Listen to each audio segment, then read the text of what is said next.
if you've heard of ballet corps, I'm going to introduce to you what I accidentally invented tonight, which is Irish dancer corps, river dance corps.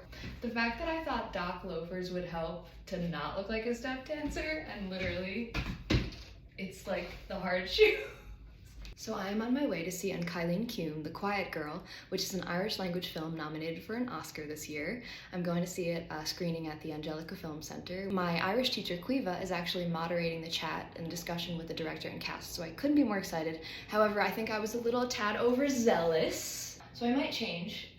But let's introduce the pieces anyway. This is Pilcro by Anthropology, or Anthropology by Pilcro.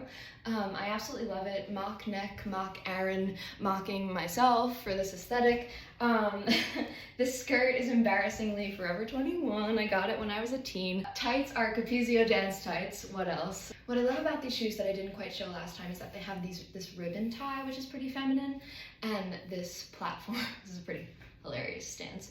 This platform, which is really great. You can wear this in like the elements, the wind, rain, you know, on stage. Oh no. Both are too much, but this is just like a crime, you know what I mean? Okay, I think I'll have to go with this. All right, I'm gonna be late, I gotta catch the subway.